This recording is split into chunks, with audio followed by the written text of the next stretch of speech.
Bonjour à tous et à toutes, je suis contente d'être encore avec vous pour continuer sur le chemin et nous sommes toujours dans le chapitre de l'identité de l'enfant de Dieu.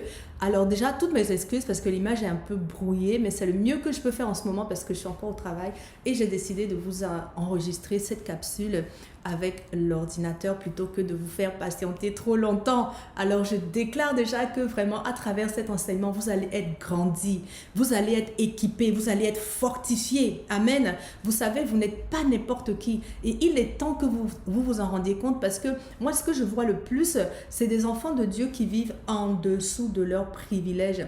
Vous savez, quand bien même j'aurai la nationalité canadienne, si je ne connais pas mes devoirs et mes droits, si je ne connais pas les privilèges qui sont associés à cette nationalité-là, j'ai beau être canadienne, ça ne m'apportera pas ce que ça devait m'apporter. Donc, en tant qu'enfant de Dieu, il est important pour nous de connaître notre identité d'enfant de Dieu afin de découvrir toute le spectre de nos droits, de ce qui nous est dû, de ce qu'on est en droit d'attendre de Dieu. Et à partir d'aujourd'hui, je vais déjà déclarer que vous êtes au fait de tous vos privilèges, que vous ne vous ferez plus jamais voler, que l'ennemi a fini de piller dans votre vie. Sa main est coupée aujourd'hui. Alléluia, Dieu l'a démasqué. La parole nous dit dans Colossiens que Jésus, en montrant, en livrant en spectacle publiquement, l'ennemi a triomphé de lui. Je veux déclarer qu'aujourd'hui, l'ennemi de ton âme est livré publiquement en spectacle. Amen. Alors aujourd'hui, donc, on va aller dans ce deuxième chapitre et on est toujours dans l'identité du croyant, mais on va aller précisément dans cette capsule sur l'identité de l'enfant de Dieu. Et dans la prochaine capsule, on va regarder l'identité de l'épouse de Christ qui est encore plus précise. Il y a des avantages d'un côté comme de l'autre, mais aujourd'hui, on va découvrir les avantages et les privilèges, yes, les privilèges de l'enfant de Dieu. Alors, je vous avais dit que cet enseignement est très important dans le cadre du cheminement vers le mariage, parce que si vous ne connaissez pas votre identité, vous allez vous mettre avec des gens qui ne vous correspondent pas. Lorsqu'on est devenu des enfants de Dieu, c'est-à-dire lorsqu'on a reçu le pardon de tous nos péchés et que nous avons reçu la vie à nouveau en Christ, donc à travers le Christ, nous avons été pardonnés de nos péchés, puisque être un enfant de Dieu, c'est quoi? C'est avoir donné sa vie au Seigneur et avoir reçu le pardon de ses péchés.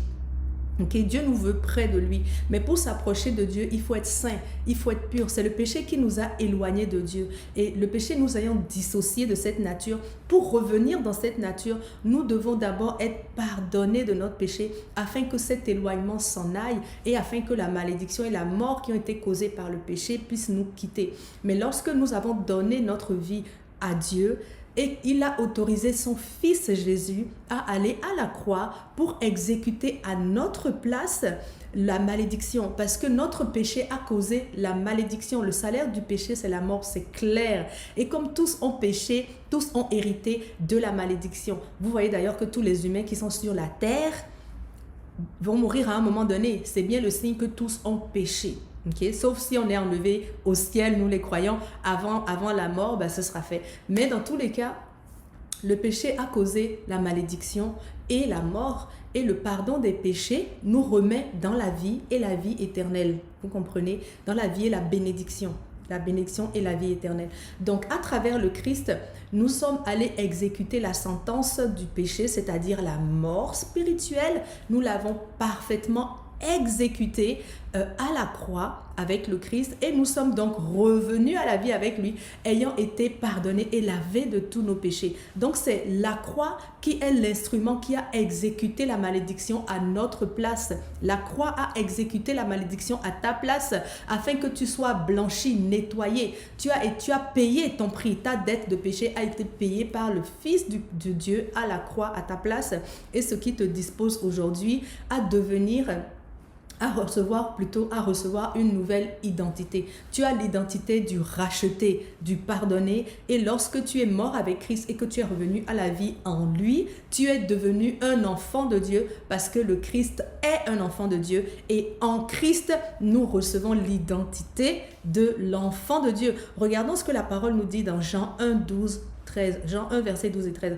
C'est écrit à tous ceux qui l'ont reçu. Tous ceux qui ont reçu qui? La lumière, le Christ. Le Christ a dit, je suis la lumière du monde. Il est la lumière du monde. À tous ceux qui l'ont reçu et ceux qui ont cru en son nom, donc c'est-à-dire en son nom, en son identité, en son ministère, en son œuvre, tous ceux qui ont cru qu'il est le Fils de Dieu qui a été offert pour que nous soyons délivrés de nos péchés, littéralement. Tous ceux qui ont cru en son nom, à ceux-là, il a donné le pouvoir de devenir enfants de Dieu, lesquels ne sont plus nés du sang, ni de la volonté de la chair, ni de la volonté de l'homme, mais sont nés de Dieu. Pourquoi sont nés de Dieu? Parce que Christ est né de Dieu. Adam a été formé de la terre, Ève a été formée de la côte d'Adam, mais Christ est né direct de Dieu, c'est le seul dans cette condition. Et Christ ayant été né de Dieu, en lui nous recevons aussi cette identité d'être né de Dieu. Mais nous ne sommes plus nés seulement de la chair et du sang, c'est-à-dire de notre papa naturel et de notre maman naturelle qui nous ont enfantés littéralement, mais dans le Fils de Dieu, nous recevons une nouvelle adoption, une nouvelle identité et nous devenons maintenant des enfants de Dieu. Christ vit en nous et nous vivons en lui et en lui nous sommes un avec lui, nous devenons comme ça en Christ, nous sommes en lui, ce qui nous confère la même identité, la même autorité et aussi la même fonction sur la terre, parce que quand Christ était sur la terre, il n'était pas venu ici pour se promener, pour regarder les belles créatures qu'il y avait, les beaux paysages, mais il y en a, hein. Il y en a vraiment des beaux paysages, mais ce n'était pas l'objet de la venue du Christ sur la terre. L'objet de la venue du Christ sur la terre, c'était de venir délivrer l'homme et de proclamer, enfin il est venu pour annoncer le royaume, pour nous dire, hé, gens de la terre, ne vous y trompez pas, le royaume des cieux existe. Oui, vous êtes nés dans une condition de mort parce que vous êtes nés d'Adam qui était déjà dans la condition de mort puisqu'il avait déjà péché.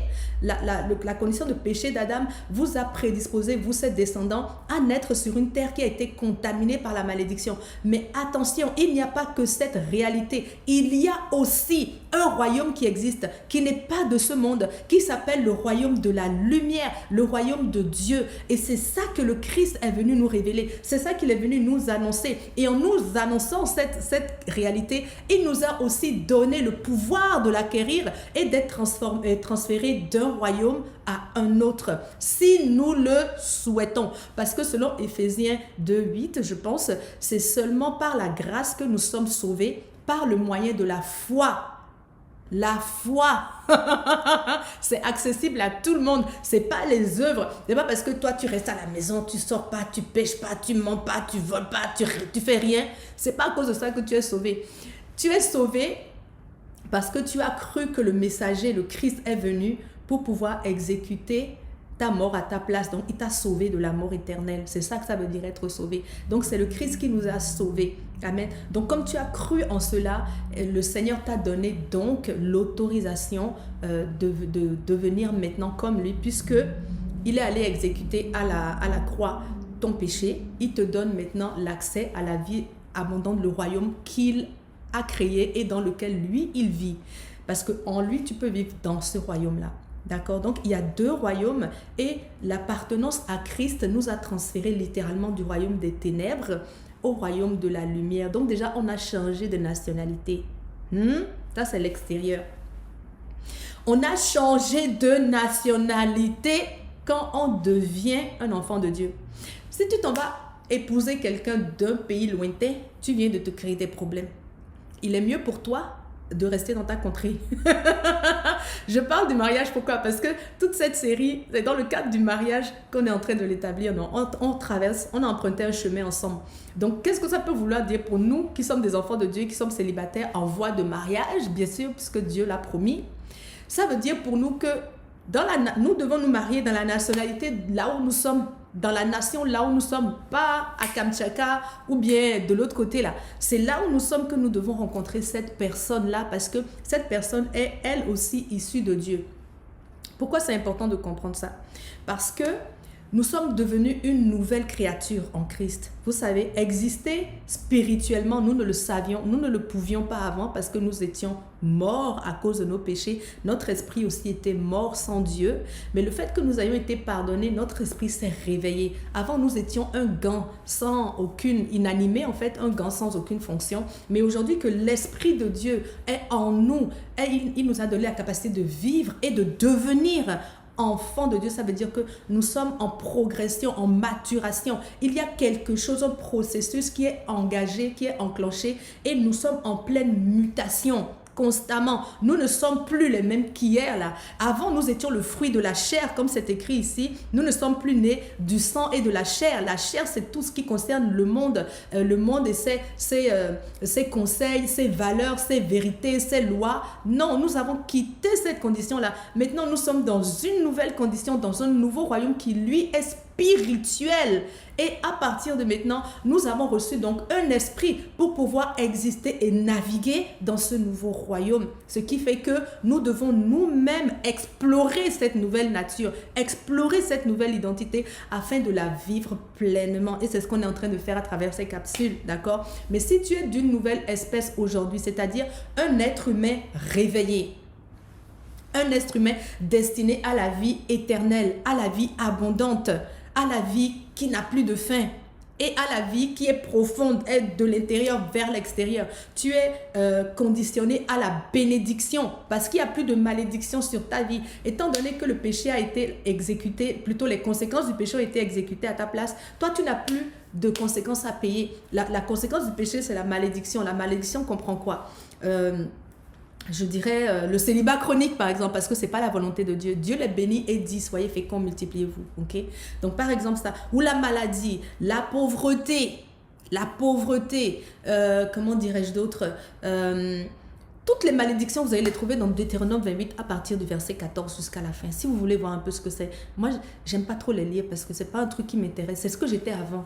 Aujourd'hui, je veux me concentrer sur qui je suis devenue pour bien en profiter, vous comprenez? Mais vous pouvez lire toutes les malédictions. Mais les malédictions, là, il y a beaucoup de choses dans la pauvreté, la maladie, la solitude, l'isolement. Il y a même une malédiction qui dit que tu te fianceras à une femme et c'est quelqu'un d'autre qui l'épousera. C'est une malédiction. Et ça, c'est le fruit du péché. Mais aujourd'hui, nous avons, à travers la croix, nous sommes délivrés de toute cette malédiction. Aujourd'hui, nous sommes prêts et prédisposés en Christ à la bénédiction. Vous pouvez le lire aussi dans Romains 8, 28. Je crois que c'est écrit dans Romains 8, 28 que tout ce que Dieu a connu d'avance, c'est-à-dire tous les humains, il les avait prédestinés à être comme son Fils. C'est-à-dire tous les humains que Dieu a créés, il les a créés dans l'idée de les rendre conformes à son Fils. Mais tout ce qu'il a connu d'avance, il les a aussi appelés. C'est ça qu'on a reçu dans notre cœur, quand on a commencé à comprendre que Dieu existe, qu'on a besoin de lui. C'est l'Esprit de Dieu qui nous appelait, qui travaillait à l'intérieur de nous pour nous amener une conviction du besoin de Dieu. Donc ceux qu'il a connus d'avance, il les a aussi appelés. Et ceux qu'il a appelés, qui ont reçu l'appel et qui ont dit « Oui Seigneur, je veux être avec toi. Je veux que tu ailles exécuter à la croix le fruit de mes péchés afin que moi je sois libéré pour vivre avec toi. » À tous ceux qui ont reçu l'appel et qui ont dit « Oui », il les a aussi justifiés. Justifiés par quoi? La croix. La croix ayant exécuté ton péché, toi tu as cru en Dieu.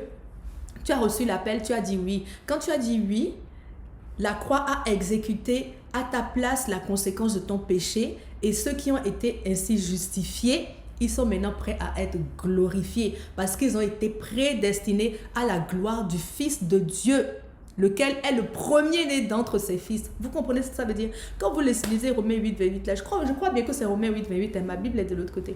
Eh bien, ça vous dit tout le plan du salut. Donc, pour tous ceux qui aujourd'hui ont été donc connus d'avance, tout le monde, ensuite appelés, ceux qui ont dit oui, Jésus me voici, qui ont été donc justifiés par l'œuvre de la croix, ils sont prédestinés à la gloire. Amen. Et cette prédestination et cette gloire font de eux des nouveaux êtres, okay? Des personnes qui sont remplies de l'Esprit de Dieu, de la vie éternelle, même si elles meurent, ces personnes-là, leur vie ne s'arrêtera pas, elles vivront avec le Fils, puisque la vie qu'elles ont reçue est la vie éternelle. La caractéristique de la vie de Christ, c'est que c'est la vie éternelle. Amen. Elle ne finit pas. Donc, quand vous avez reçu la nouvelle vie en Christ, vous avez aussi reçu la vie éternelle. Tout à l'heure, je vous ai dit que lorsqu'on est né de nouveau en Christ, on a reçu une nouvelle capacité, une nouvelle onction, une nouvelle fonction, une nouvelle vie. Ok, la fonction du Christ sur la terre, c'était d'annoncer le royaume. Donc nous aussi, c'est pour ça que quand on est devenu chrétien, le Seigneur nous dit, allez par le monde, annoncer. Donc à travers notre vie, nous devons aussi continuer parce que nous sommes en Christ. Et Christ sur la terre, il était venu pour annoncer le royaume. C'est aussi simple que ça. C'est mathématique, c'est logique. Ne vous cassez pas trop la tête avec les choses spirituelles là. C'est beaucoup plus simple que vous le croyez. C'est Satan qui veut vous mentir, vous dire que c'est dans sa zone, dans des dimensions là. Non, la vérité est beaucoup plus terre à terre. Pourquoi? Parce que Dieu veut que tu la comprennes. Dieu n'a pas voulu que la vérité soit cachée. Sinon, il n'aurait pas envoyé son Fils vis-à-vis dans l'humanité. Jésus a été vu et perçu. Mais après sa résurrection, dans le livre des Actes, c'est écrit qu'il y a plus de 500 personnes qui l'ont vu. Ah, si Dieu voulait nous cacher la vérité, il l'aurait caché, non? Bon, donc les vérités spirituelles, elles sont beaucoup plus accessibles que vous ne le croyez. Donc en Christ, nous avons de nouvelles capacités, une nouvelle fonction, un nouveau royaume, le royaume de la lumière, une nouvelle condition. Nous sommes maintenant des fils de Dieu en Christ, puisque c'est lui le Fils de Dieu. Nous sommes des fils et des filles de Dieu. Okay? Nous avons une toute nouvelle identité. Okay? Le fait d'être en Christ, ça nous confère aussi toute la divinité qui était en lui. Dans le livre des Colossiens 1:9, c'est écrit que toute la plénitude, que Dieu a voulu que toute la plénitude habite en lui. Aussi, Colossiens 1:19 aussi, ça dit la même chose, que Dieu, il eut plu que toute sa plénitude habita en Christ, à 2 reprises. Donc, si toute la plénitude de Dieu habite en Christ, moi qui suis en Christ, je suis aussi candidat à toute la plénitude de Dieu. Je suis une nouvelle créature. Avant, je n'étais pas en Christ. J'étais juste Shamim Oseni, la fille de son père et de sa mère, et la sœur de ses frères. Mais je n'étais pas en Christ. En Christ, j'ai reçu un nouvel ADN, vous voyez. Amen. Donc, nous pouvons revertir toute la divinité qui était en lui. Mais, par contre, ce n'est pas par nos forces, c'est parce que nous appartenons à Christ. Okay? Donc, ne vous dites pas, ah oui, mais comment je vais faire pour toucher à tout ça? Si tu es en Christ, tu touches déjà à tout ça. Il faut juste en prendre conscience, commencer à le développer, à le comprendre et à l'expérimenter. C'est tout. C'est tout. Il faut juste que notre connaissance augmente parce qu'avant, nous vivions comme des hommes naturels. Depuis que nous sommes nés, nous avons appris à percevoir le monde avec des sens. Aujourd'hui que nous sommes nés spirituellement, nous devons percevoir le monde avec d'autres lunettes, des lunettes spirituelles que nous n'avons pas l'habitude de porter. Donc ça, si les années depuis que nous sommes nés ont fait de nous ce que nous étions, ça va prendre aussi encore quelques années pour faire de nous parfaitement des enfants de Dieu. Parce que comme on l'a lu dans le livre de Jean 1 au verset 13 tout à l'heure, la lumière nous a donné le pouvoir de devenir. Il y a une construction qui est là. Ne soyez pas pressés. Doucement. Dieu, c'est un Dieu d'ordre. Il fait les choses pas à pas. Okay? Donc, si nous sommes une nouvelle créature, nous ne pouvons donc nous accoupler qu'avec des gens qui nous ressemblent. Tout comme je disais, je crois que je l'ai dit dans l'autre capsule, mais un éléphant ne peut pas s'accoupler avec une lionne. Ils ne sont pas de la même espèce. Ça ne va pas fonctionner. C'est tout. C'est pas, c'est maudit. Non, c'est que ça ne va pas fonctionner. Ça ne marche pas comme ça l'affaire. Vous comprenez? De la même façon, vous, aujourd'hui, vous êtes devenus des enfants de Dieu. Vous ne pouvez pas vous mettre en couple avec une autre espèce qui ne l'est pas. OK? Eh bien, quand vous voyez un serpent, il ne peut pas être avec un crocodile. Un chat ne peut pas être avec un chien, et etc. It doesn't work. Ça ne marche juste pas comme ça.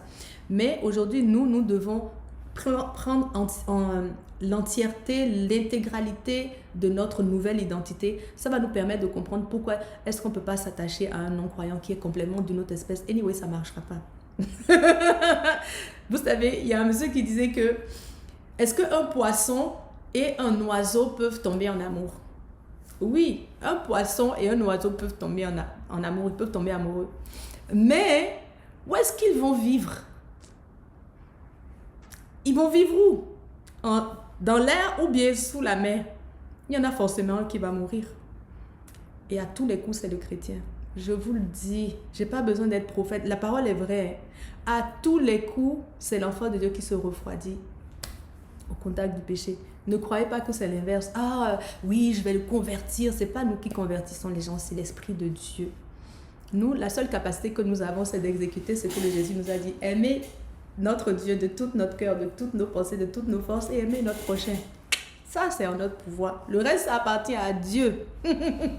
Donc, aujourd'hui, en étant d'une nouvelle nature, nous avons de nouvelles caractéristiques. Par exemple, donc on reste dans les animaux. Par exemple, c'est drôle parce que Adam il cherchait son épouse dans les animaux, non? Cette analogie des animaux, ben, c'est les êtres vivants les plus accessibles, on va dire, dans la création, à part les plantes, là. Eh ben, quand vous voyez un chaton, est-ce qu'un chaton, c'est un chat? Ben oui, un chaton, c'est un chat. Donc, quand vous prenez un chaton à la maison, vous pouvez l'adopter. Oui, vous pouvez l'adopter parce que vous savez ce qu'il va être quand il sera grand. Vous connaissez sa nature. De la même façon, quand vous voyez un lionceau, est-ce que vous pouvez adopter un lionceau à la maison? Moi, je ne veux pas. Hein. Ou bien un serpenteau, petit du serpent. Est-ce que le petit du serpent, c'est un serpent? Oui. Est-ce que le petit du lion, c'est un lion? Oui. Hein? Est-ce que le petit de la lionne, c'est un lion? C'est une lionne qui... Il ne faut pas amener ça à la maison. Eh bien, vous êtes le petit de Dieu. Vous êtes l'enfant de Dieu. Vous êtes le petit de Dieu. Vous imaginez de quelle race vous êtes? J'espère que c'est en train de vous faire réfléchir. Vous êtes la même race, la même nature que Dieu. Vous connaissez la chanson qui dit « J'ai la vie de Dieu en moi, j'ai la vie de Dieu en moi. Oui, j'ai sa vie, sa nature et sa capacité. J'ai la vie de Dieu en moi. » Eh bien, c'est vrai, j'ai sa vie, sa nature et sa capacité. Je suis un petit de Dieu. Un petit de Dieu, un enfant de Dieu. Donc, en étant un enfant de Dieu, quand l'ennemi vous voit arriver, il n'a pas envie que vous rentriez manger chez lui. Lui, il sait qui vous êtes. Et il sait ce qu'il crée là. Il sait qui vous crée. Il sait qui vous êtes. C'est pour ça que quand Jésus se baladait, qu'il avait reçu, était revêtu de l'Esprit de Dieu, tout comme vous l'êtes en ce moment-là. Les démons le voyaient et disaient « Hé, fils de Dieu, ne viens pas ici. Pourquoi tu viens ici? Qu'est-ce que tu viens faire ici ?» Ils le connaissent. Fils de Dieu, petit de Dieu, ne viens pas ici, petit de Dieu. Eh bien, sache, petit de Dieu aujourd'hui, fils de Dieu, fille de Dieu, sache que tu es devenue une nouvelle créature et que tu es dangereuse. Ne te méprise plus jamais, c'est toi qui dois rugir. Rugis donc et fais fuir les adversaires, car eux-mêmes, ils ont peur de celui qui est en toi. Amen. Donc aujourd'hui, nous sommes devenus des petits de Dieu, des enfants de Dieu. Et ben, je crois que c'est dans Mowgli qu'ils disent que, je pense que c'est Bagheera, non? Les animaux, ils appelaient Mowgli, ils l'appelaient le petit Dom. L'enfant de l'homme, quoi, le petit Dom. C'est mignon, hein? Donc, ils l'identifiaient comme ça, donc ils le craignaient. Il y avait des gens qui disaient à la maman adoptive de Mowgli, fais attention, celui-là, là, c'est un petit Dom, tu devrais pas le garder, tu connais les hommes, ils sont... C'est pas, eux, ils savaient c'était quoi les hommes. Donc, quand ils voyaient Mowgli, les animaux, là, ils avaient peur. Ils savaient ce qu'il était prédestiné à être. Et nous, en Christ, nous sommes prédestinés à la gloire à travers le Christ. Amen. C'est pour ça que dans Marc 16, 20, c'est écrit, le Seigneur dit, celui qui a cru en mon nom, il chassera les démons. Parce que Jésus le faisait. Celui qui a cru en mon nom, il ressuscitera les morts. Celui qui a cru en mon nom, il buvra un breuvage mortel et il ne lui arrivera aucun mal. Celui qui a cru en mon nom, vous voyez, en fait, on a la même caractéristique, la même capacité aujourd'hui que le Christ parce que nous sommes en lui. Amen. Donc, Jésus, par contre, nous révèle, quand on regarde le Christ, quand vous allez scruter les évangiles prochainement, faites attention à essayer de regarder qui est le Christ. Regardez, scrutez-le parce que plus vous allez appréhender le Christ, plus vous allez appréhender votre nature. Plus vous allez connaître Jésus, plus vous allez savoir qui vous êtes devenu. Amen. Jésus, il ne parlait pas des circonstances, par exemple. Il parlait aux circonstances. Il parlait à la mer, il calmait les tempêtes, il parlait aux montagnes. Il dit, le figuier, toi, tu es un séducteur. Quitte là, tu es maudit. Le lendemain, c'était maudit. Il dit à Lazare, sors. Lazare, sors. Il a juste dit un mot. Lazare s'est levé depuis 4 jours, il était mort. C'est ça que vous êtes devenu. C'est ça que vous êtes devenu. Nous sommes à l'image du Fils et nous sommes dans le Fils. Le Fils est en nous. Le Seigneur dit dans Jean 15, si tu es en moi, si tu demeures en moi et que je demeure en toi, Jean 15, 14 et 15, tu porteras beaucoup de fruits car sans moi, tu ne peux rien. Amen. Toutes nos capacités aujourd'hui que nous avons, les capacités surnaturelles que nous avons, La capacité d'être béni, la capacité de guérir quand on tombe malade, la capacité de parler aux montagnes, de leur dire de quitter notre chemin, la capacité de parler aux tempêtes, de leur dire calmez-vous, etc. Toutes ces capacités, la capacité de voir dans le monde surnaturel, de voir les anges, etc. La capacité de parler avec Dieu tous les jours, toutes ces capacités que nous avons acquises, c'est parce que nous sommes en Christ, nous sommes devenus une nouvelle créature. Le Christ marchait et agissait avec puissance. Acte 10, 38. Vous savez comment Dieu a oint du Saint-Esprit et de force. Voilà qui vous êtes. Jésus de Nazareth, qui allait de lieu en lieu faisant du bien et guérissant tous ceux qui étaient sous l'empire du diable. Car Dieu était avec lui. C'est ça que vous êtes nouvellement devenu là, quand vous êtes devenu un enfant de Dieu. Donc vous voyez, c'est important de connaître ça. Comment vous pouvez être de cette nature et maintenant vous voulez aller vous coller avec les fils des animaux. Ça ne marche pas. Ou la fille de l'animal. Ça ne marche pas. Jésus était un homme qui était bien, un homme de bien. Il était rempli de compassion. De compassion. Combien de personnes dans le monde sont remplies de compassion? Il y en a, mais ça ne court pas les rues. Mais quand tu te colles à Dieu et que tu reçois sa nature en toi, oh, ton cœur change. Ton cœur de pierre, il éclate. Tu es transformé de l'intérieur. Dieu te donne un cœur de chair capable de recevoir l'amour et de le relâcher. Alléluia. Mais oui, c'est dans ce cas-là que tu es capable d'aimer une épouse. Vous savez, pour qu'un mariage réussisse, le prérequis que Dieu a donné à un homme, c'est aime ton épouse, n'est-ce pas? Marie, aimez vos femmes. Ok. De quel amour un homme que tu as cherché dans le monde va t'aimer? Puisque le prérequis pour que le mariage réussisse, c'est que les maris aiment leurs femmes. Ok? Un homme que tu as cherché dans le royaume des ténèbres, de quel amour il va pouvoir t'aimer pour répondre à cet appel, pour que votre mariage réussisse selon les attentes et la construction de Dieu? C'est une bonne question, hein? Cherche ton homme dans le royaume. Ça veut dire qu'il a reçu en lui l'amour de Dieu. L'amour de 1 Corinthiens 13 qui pardonne tout, qui ne soupçonne pas le mal, qui espère tout. L'amour qui n'est pas orgueilleux, qui se met à la place des autres. L'amour qui dure éternellement. L'amour qui ne cherche pas son intérêt. C'est cet amour-là qui est capable de bâtir un mariage. Donc, si tu veux un mariage qui réussit, selon les voies de Dieu, cherche un homme qui a cette capacité. Il est rempli de l'esprit, il est rempli de l'amour de Dieu. L'esprit de Dieu, c'est l'esprit d'amour, de crainte de Dieu et d'amour. Et bien, cet homme serait plus à même capable de t'aimer selon les prérogatives du mariage en Christ.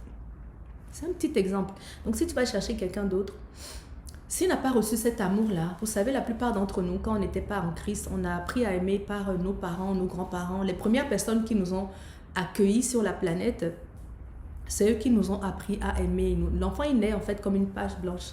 Mais ces personnes-là, elles-mêmes, elles étaient déjà incomplètes dans leur amour. Donc, ce qu'elles nous ont enseigné souvent, c'est juste une transmission de leur travers. Donc, vous allez voir que de père en fils, de génération en génération, par exemple, les mariages ne font que briser, etc. On répète les mêmes erreurs et tout. C'est parce que, il y a une impression qui se fait des mêmes bêtises, quoi. Mais à partir du moment que tu as reçu une nouvelle nature, c'est une autre nature qui va s'imprimer en toi. Tu te décolles de l'ancienne nature, elle va à la croix avec le Christ, et toi, tu reçois une nouvelle nature, amen, qui va commencer à prendre vie, prendre forme petit à petit dans ton cœur. Donc, tu es vraiment devenu une nouvelle personne. Vous savez qu'en tant qu'enfant de Dieu, on a une armée angélique qui nous escorte. La parole nous dit qu'autour de l'armée des croyants, il y a des myriades d'anges. Quand on fait des calculs comme ça, il y a Gloria Complante qui avait fait un calcul comme ça à peu près. Elle avait dit, mais ça fait combien d'anges même à peu près? Elle avait calculé le nombre de chrétiens qui pourrait y avoir, ou de croyants qui pourrait y avoir eu sur la terre, c'est-à-dire le nombre de chrétiens aujourd'hui multiplié par 2. C'est en général comme ça qu'on fait ce calcul-là. Et après, elle avait divisé myriades par ce nombre-là. Ça donne 70 000 anges par personne. Parce que la parole nous dit que les anges, regardez, Hébreux 1, 14, les anges sont tous des esprits au service de Dieu, envoyés pour exercer un ministère en faveur de ceux qui doivent hériter du salut. Les anges sont des esprits de Dieu, des esprits au service de Dieu, des esprits que Dieu a créés, qui sont à son service, et puis ils sont à son service, Dieu les a envoyés pour exercer un ministère en faveur de nous qui héritons du salut. Donc ils ne sont plus là, il y a une bonne quantité d'entre eux qui sont ici. C'est pour ça, Jacob pouvait dire, à Péniel, je vois une échelle avec des anges qui montent. Parce qu'il y a une armée d'anges autour de chacun d'entre nous. Il n'a pas dit, je vois des anges qui descendent et qui montent. Il a dit, je vois des anges qui montent et qui descendent. Ils descendent avec quoi? Avec ta provision, ta grâce, ta réponse, tout ce que tu as demandé à Dieu. Ils descendent avec. Mais ils sont ici, ils partent d'ici pour monter. Donc tu n'es pas n'importe qui. Tu te balades avec des gardes. Parce que Dieu sait quel privilège est rattaché à ta vie et quelle valeur tu as à ses yeux. Mais si tu vas te mettre avec des personnes qui sont d'un autre royaume, quand tu es de l'autre côté, qui veille à ta protection? C'est compliqué, hein? Bref, vous êtes devenus des nouvelles personnes, ok? Si votre nature a changé, il est temps d'en prendre conscience, il est temps de la manifester. Et surtout, sachez que puisque vous êtes devenus une nouvelle créature, vous ne pouvez, une nouvelle espèce, le petit de Dieu, vous ne pouvez vous mettre en couple qu'avec des personnes qui sont aussi des petits de Dieu, de la même espèce, de façon naturelle et surnaturelle, de façon naturelle et spirituelle. Amen. Il y a un appel sur votre vie que vous devez exécuter. En tant qu'enfant de Dieu, en tant qu'humain sur la terre, nous devons assujettir la terre, dominer. Nous devons nous multiplier, être féconds, remplir la terre, imprégner la terre de la pensée du royaume. Il y a une urgence en fait à connaître qui tu es. Parce qu'il y a un mandat qui est rattaché à ta vie. Si tu ne sais pas qui tu es, tu auras peur d'aller vers. Souviens-toi de qui tu es. Amen. Je veux déclarer vraiment qu'à travers cet enseignement, vous comprenez que vous n'êtes plus les mêmes qu'hier. C'est pour cela que Dieu dit que vous ne devez pas vous mettre sous un joug étranger avec quelqu'un qui n'est pas du même royaume. Quand il dit joug là, c'est ce qui sert le coup. Tu ne dois pas te mettre en fait dans la même position que quelqu'un qui n'est pas de ton royaume, parce qu'à ce moment-là, c'est toi qui es descendu dans sa position à lui. Ne vous mettez pas sur un joug étranger alors que Christ vous a affranchi pour la liberté et la gloire. Amen. Je veux déclarer qu'à travers cet enseignement, vous avez compris qui vous êtes et que ça vous donne encore plus envie d'aller creuser dans la parole, de scruter la vie de Christ pour commencer à définir un peu plus dans votre pensée et dans votre cœur votre nouvelle identité. Je veux déclarer qu'à partir d'aujourd'hui, vous ne doutez plus jamais de qui vous êtes et que chaque jour, cette conscience prend de plus en plus de place dans votre cœur, dans le nom de Jésus. Je veux aussi déclarer qu'aucun de vous ne se perdra. Aucun de vous ne se perdra loin du Seigneur. Je veux déclarer que ce que vous êtes devenu en Christ, vous allez rester ainsi éternellement dans le nom puissant de Jésus. Je déclare que la parole éclaire votre sentier, elle illumine votre chemin en ce moment et elle vous emmène dans une dimension de gloire, de plénitude, d'exécution sans précédent. Dans le nom puissant de Jésus, je vous dis à très bientôt pour la prochaine capsule dans laquelle on va parler de l'identité de l'épouse du Christ. Ah, vous allez voir, ça va être vraiment intéressant. Vous êtes richement bénis.